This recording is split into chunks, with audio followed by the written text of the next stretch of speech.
Hey everyone, we are back in the craft room and we are going to do another coaster craft, and this one's for Valentine's Day.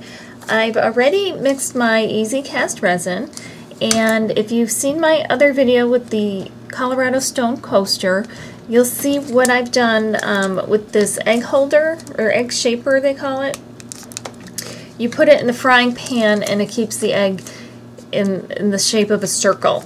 And I've used that because it's silicone and it creates a perfect surface to create a coaster. And all I've done is I've taken hot glue and I've squirted around all the way around the bottom edge of it to kind of create a dam, and I'm working on parchment paper because the hot glue and the resin will not stick to the parchment paper. Now we're doing this for Valentine's Day, so I'm going to use little candy hearts. And I don't know how well it will work. I'm hoping it works pretty well and the candy won't be affected, but we'll see. So I've done the easy cast resin already, and I'm going to pour a layer down on the bottom to kind of get it started, because I want the candy to be completely encapsulated. So when I start placing them in, I want them actually to be in resin. So I'll just kind of spread it around a bit.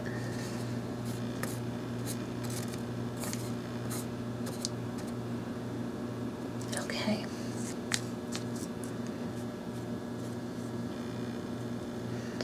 And now I will take the hearts.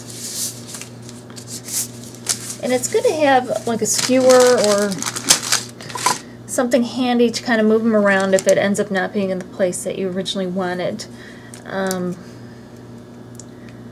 Kind of just put it down,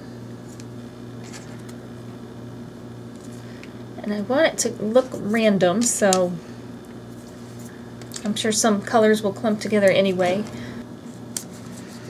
And I'm going to pour the rest of the resin on, but I'm going to kind of scoop it on each of the hearts if I can, just to make sure they're all entirely encapsulated. You don't want like a piece of candy melting or something when you put a glass on it. Normally what I do to get rid of the bubbles on whatever I'm working on is I will use a lighter. But because this is candy and I don't want to melt it, I'm going to use a straw. I've seen people do this, and all they do is let the bubbles rise to the top, and all you do is blow at the resin. And it gets rid of the bubbles.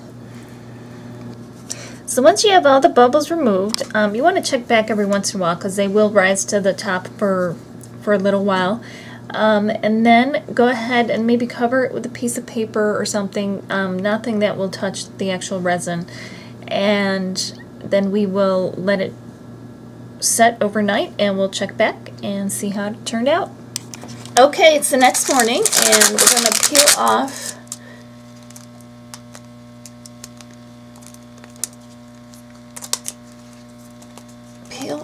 the hot glue and the silicone, and it looked like it worked. It feels like it's still a little bit tacky, but not bad. But it is winter time, and I found out that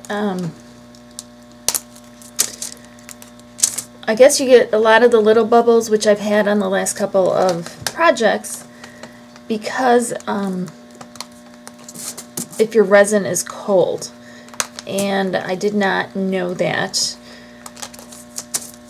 Yeah, see, it's still a little bit bendy, so I'll just lay it down and let it flatten out again and let it finish curing. This is a good time for me to trim these edges again. Actually, I might want to wait just a little bit longer. But here it is. I don't know if you can see the little bubbles in there. Next time I'm going to try warming up my resin and see if that helps. But other than that, I think it's pretty cute. So it's a fun thing to have out on Valentine's Day, and I love the little hearts and I love the colors, and I hope you give it a try. Remember to rate, comment, and subscribe. We'll see you next time. Happy crafting. Thank you for watching.